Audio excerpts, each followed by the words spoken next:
Looks like the Blazing Dominion meta has some very interesting problems.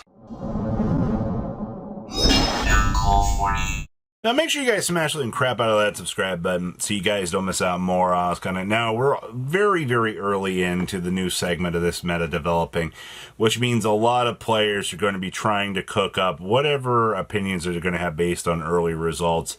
And one thing that I think a lot of people are very much consistently agreeing with is Vanquish Soul, or excuse me, the Mitsurugi deck is very much on top of things. Who would have guessed that? We've also got Draco Tail, Vanquish Soul, and Elven Notes actually bringing up the A tier, which all three of those decks are incredibly strong still. We are also seeing the Cool Tune deck, Branded Lunalights and Radiant Typhoon, still being very, very strong. Malice and the Teller Knight Exceed pile are doing very good.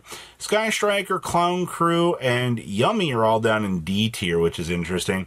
But we also get to see Exo Sister, DDD, Adamantipator, Earthbox, the good old Archmage deck, Doomsy, and Blue Eyes all creeping around in E tier. So, I mean, you know, this meta I say has got its problems, and we'll talk about that here in a second, but I mean, this doesn't look bad, right? Starting things off with our new meta challengers, we are actually seeing Cool Tunes being one of the strongest decks entering into the arena. Now, the reason for this has honestly got to do with Harmonium.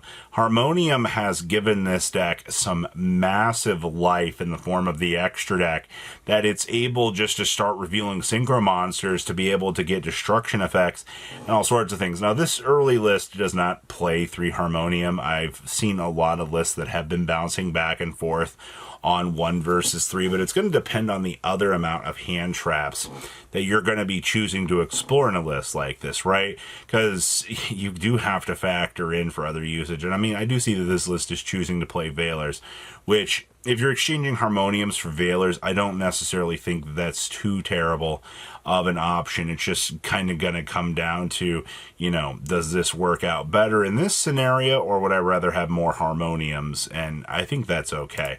Next up here, we have the Clown Crew deck, and this deck has become a monster of a discussion in the OCG. Somebody found a way to get this deck to draw massive amounts of cards, depending on, you know, the build that you're choosing to explore. And this build is not playing the Power Patron, giving you the ability to go crazy, but instead what you're playing here is you're basically playing this as the Vanity's Ruler toolbox that I think most of us are pretty used to seeing. Vanity's Ruler is still one of the most annoying cards that you can kind of slap on the table and just win some free games from, and obviously I think this deck has pretty good access to getting to those power cards very quickly and giving you a lot of that initial setup so that you can actually play the game. Congratulations. The Clown Crew stuff, I think, is going to be a very innovative process going forward, because this deck just is kind of nuts for what it is actually able to do. Next up, we have the Medius the Pure, the Elven Notes side of the equation. So there have been a lot of different builds that you can kind of toss around and make the decision on what you want to do with the Medius stuff. Now, Elven Notes, in terms of the synchro pile, you have all of the generic synchro toolbox good stuff available to you, people. That part has not changed. What is, I think, the most interesting part about this is we're actually going with the pure build here, and we're actually testing out the waters to see, oh, hey, you know, building in this stuff at this point gives us extra consistency. And also, you know, we do get to play the 1 engraver in the deck. I do like the 1 engraver giving you access to the DDD monster so that you can actually go through and have, you know, the little setup for protection. It's a little bit cute for what you're actually trying to do. Next up here, we have Charmers. You know, OCG just got the brand new Charmer structure deck, and I have seen so many people trying to cook up whatever variant that they can to make this deck work. Now, we are a little ways away from getting the support to actually turn this deck from, a pipe dream into a reality. And, I'm okay with that, honestly. The really funny thing about this deck, too, is you get access to Selene, which, as long as you've got the spell cards down in the graveyard, you're going to be able to kind of step up into that extra piece. And also, this build is able to use the spellbook draw power to go find you those additional pieces to get things set up. And I mean, it's unfortunate, but I mean, the Spellcaster Fusion is the big centerpiece of this deck. It's going to be the piece that you're going to have to rely on in order to make those big end boards come into a reality, and that's really, really nice. Next up, we have Labyrinth. Now, I didn't actually think that Labyrinth would be a deck that would be sticking around, but when you give the deck 3 additional Dominus cards to be able to use to control boards, well, suddenly people are going to start looking at this and they're going to start going, maybe there is some sort of innovation to this. And I do agree with you, honestly. I thought that this list was very, very nice. Now, you do see they are playing Dimensional Barrier. There have been a lot of lists that have not played the D-Barrier. This was just one of the major outliers that I saw that, does actually show that, you can just play an extra Dominus Impulse in this list instead of going with that.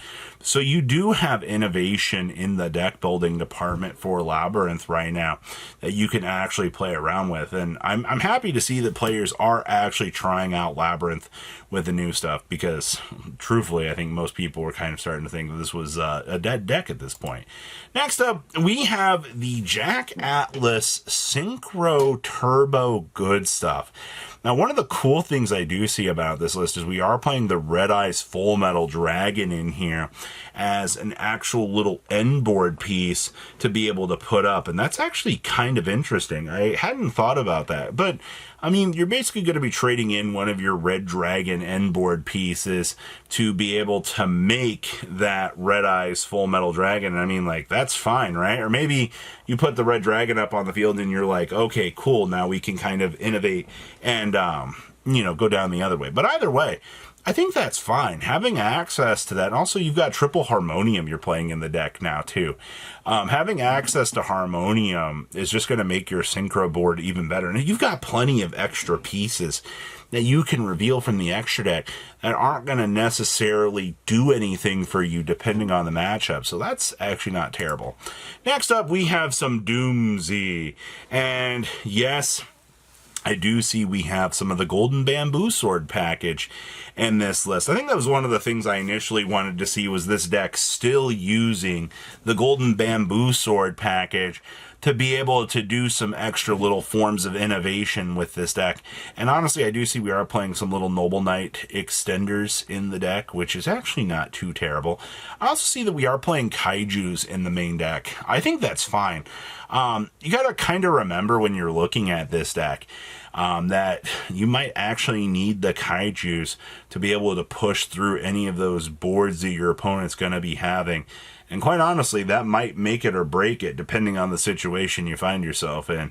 Kaijus are definitely very, very good at making sure that you're going to get the job done. And OTK, you've also got some extra deck room with this list, which you could flush out and actually work with. And then we've got some Sharks. I do like the fact that this Shark list is actually playing the Iria stuff in here, so that you can actually use the spell card to be able to, toggle for that. Also, the Iria ending up being a Water Searcher, I think is also very, very strong for this deck.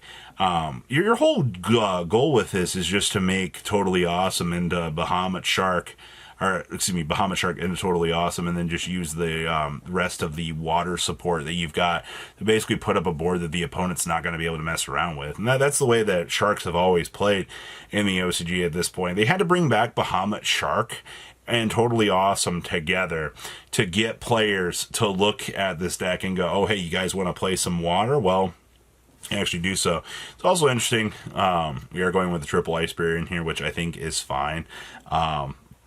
You do got to give that card some credit. Also, he only has 2 Foolish Burial Goods. So, and then this was the last list I wanted to include in here. Talk about a gimmick rank 8 turbo deck.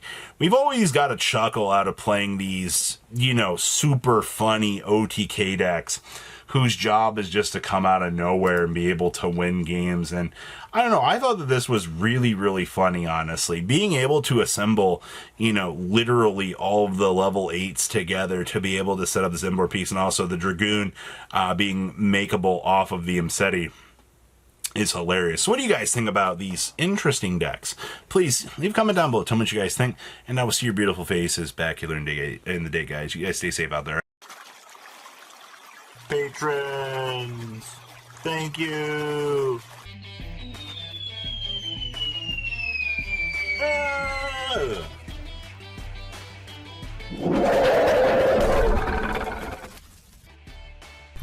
Thank you so much for watching. Check out these other videos.